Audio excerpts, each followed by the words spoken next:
දැන් නිර්දේශක මොහොතම අපි බලාපොරොත්තු වෙනවා සැප්තැම්බර් මාසයේ අන්තිම වෙනකම්ම පවතීවි කියලා.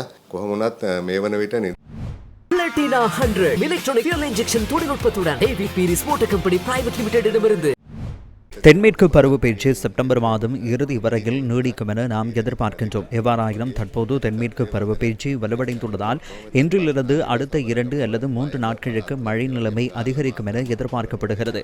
எனினும் மேல் சப்ரகமுவ வடமேல் மாகாணங்களிலும் காலை மாத்திரை கண்டி நுவரலி ஆகிய மாவட்டங்களில் இடைக்கிடையே மழை அல்லது இடியுடன் கூடிய மழை பெய்யக்கூடும். மேலும் சப்ரகமுவ மாகாணத்திலும் கண்டி நுவரலியா காலி மாத்திரை மாவட்டங்களின் சில பகுதிகளில் இன்றிரவுக்கு பின்னர் 100 மில்லிமீட்டர் வரையில் பலத்த மழை பெய்யக்கூடும் என நாங்கள் எதிர்பார்க்கின்றோம். மேலும் அம்பாறை, மட்டக்களப்பு, மொனராகலை ஆகிய மாவட்டங்களில் இன்று மற்றும் நாளை மாலை வேளைகளில் சிறிதளவு மழை பெய்யக்கூடிய சாத்தியம் உள்ளது. வடக்கு, வடமத்திய, சப்ரகமுவ, தென் மத்திய, வடமேல் மாகாணங்களில் அவ்வப்போது மணிக்கு 40 முதல் 50 கிலோமீட்டர் வேகத்தில் பலத்த காற்று வீசக்கூடும் என எதிர்பார்க்கப்படுகிறது. இந்த அதிகரிப்பானது இன்றிரவு, நாளை மற்றும் எதிர்வரும் 8, 9ஆம் தேதிகளில் தொடரும் என எதிர்பார்க்கின்றோம். இது எதிர்வரும் 8ஆம் தேதி தீவிர நிலையை அடையலாம். மத்திய மலைநாட்டின் மேற்கு சரிவுகளில் குறிப்பாக கண்டி, நுவரெலியா, ரத்னபுரி ஆகிய மாவட்டங்களின் சில பகுதிகளில் 100 மில்லிமீட்டர் வரையில் பலத்த மழை பெய்யக்கூடும் எனவும் எதிர்பார்க்கப்படுகின்றது. බහිරබෑවුම් ප්‍රදේශ තමයි විශේෂයෙන් මහනුවර, නුවරඑළිය, කෑගල්ල, රත්නපුර වගේ දිස්ත්‍රික්කවල. ඒවැය තමයි අපි ඇතැම් ස්ථානයක මිලිමීටර් 100ක දක්වා වගේ තරමක තදවැස්සක් අපි අපේක්ෂා කරන්නේ. நாட்டை சூழவுள்ள கடற்பரப்புகளின் வானிலை நிலைமை புத்தளத்திலிருந்து கொழும்பு, காலி, ஹம்மாந்தோட்டை ஊடாக பொத்துவில் வரையிலான கடற்பரப்புகளில் மழை அல்லது இடியுடன் கூடிய மழை பெய்யக்கூடும். நாட்டை சூழவுள்ள கடற்பரப்புகளில் காற்று மேற்கு அல்லது தென்மேற்கு திசையிலிருந்து மணிக்கு 30 முதல் 40 கிலோமீட்டர் வேகத்தில் வீசக்கூடும்.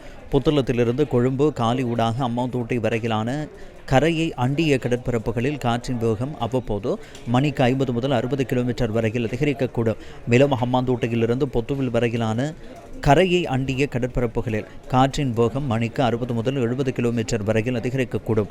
அத்துடன் கடற்பரப்புகள் கொந்தளிப்பாகவோ அல்லது மிகவும் கொந்தளிப்பாகவோ காணப்படலாம். எனவே ஹம்மாந்தோட்டையிலிருந்து பொத்துவில் வரையிலான கடற்பரப்புகளின் மீன்பிடி நடவடிக்கைகளில் ஈடுபட வேண்டாம் என மீனவ சமூகத்தை கேட்டுக்கொள்கின்றோம். எனினும் புத்தளத்திலிருந்து கொழும்பு, காலி ஊடாக ஹம்மாந்தோட்டை வரையிலான கரை அண்டிய பகுதிகளில் அவதானத்துடன் மீன்பிடி நடவடிக்கைகளில் ஈடுபட முடியும். மேலும் சிலாபத்திலிருந்து கொழும்பு, காலி ஊடாக ஹம்மாந்தோட்டை வரையிலான கடற்பரப்புகள் கொந்தளிப்பாக காணப்படும் சாத்தியமும் காணப்படுகின்றது. சாமானிய முகுது பிரதேச ரலு වෙන්නත් ඉඩ කඩක් තියෙනවා. கடும் மழையுடன் கூடிய வானிலையினால் ஏற்பட்ட அனர்த்தங்களால் 8 பேர் உயிரிழந்துள்ளதுடன் மேலும் 3 பேர் காயமடைந்துள்ளனர். பாதிக்கப்பட்ட 2504 பேர் 43 பாதுகாப்பான இடங்களில் தங்க வைக்கப்பட்டுள்ளதாக இடர் முகாமைத்துவ நிலையம் குறிப்பிட்டுள்ளது. கடும் மழையுடன் கூடிய வானிலையினால் ஏற்பட்ட அனர்த்தங்களில் ஒரு வீடு முற்றாக சேதமடைந்துள்ளதுடன் 581 வீடுகள் பகுதியளவில் சேதமடைந்துள்ளன. சில பிரதான நீர்த்தேக்கங்களின் நீர்மட்டம் தற்போது குறைவடைந்து வருவதாக மகாபலி அதிகார சபை தெரிவித்துள்ளது. கொத்மலை பிரதேசத்தில் பதிவான மழைவீழ்ச்சி கடந்த நாட்களை விட தற்போது ஓரளவு வீழ்ச்சியடைந்துள்ளமையை அவதானிக்கக்கூடியதாக உள்ளதாக அதன் பணிப்பாளர் நாயகம் HMJK ஹேரத் குறிப்பிட்டுள்ளார். எவ்வாறாயினும் நீர்த்தேக்கத்தின் நீர் கொள்ளளவை 90 முதல் 95 வீதத்துக்கு இடையில் பேணுவதற்கு நடவடிக்கை எடுக்கப்பட்டு வருவதாகவும் அவர் தெரிவித்துள்ளார். நீர்மின் உற்பத்திக்காக கொத்மலை நீர்த்தேக்கத்திலிருந்து தற்போது செகண்ட் ஒன்றுக்கு 100 கனமீட்டர் நீர் வெளியேற்றப்படுவதாகவும் அவர் குறிப்பிட்டுள்ளார். இதன் மூலம் முழுமையான கொள்ளளவின் கீழ் 200 மெகாவாட்டுக்கும் அதிகமான நீர் மின்சாரத்தை தேசிய மின் கட்டமைப்புடன் இணைக்க முடிந்துள்ளதாகவும் சுட்டிக்காட்டப்பட்டுள்ளது. இதனிடையே பொல்கொல்ல, கொத்மலை, கம்பளை பகுதிகளிலிருந்து பெருக்கெடுக்கும் மொத்த நீரின் அளவினால் விக்டோரியா நீர்த்தேக்கத்தின் நீர்கொள்ளளவு தற்போது 50 வீதத்தை கடந்துள்ளது. இதனிடையே மகாபலி கங்கையின் தாழ்நில பகுதிகளை அண்மித்து விடுக்கப்பட்டிருந்த சிறிய அளவிலான வெள்ள அபாய எச்சரிக்கை நீக்கப்பட்டுள்ளதாக நீர்ப்பாசன திணைக்களம் குறிப்பிட்டுள்ளது.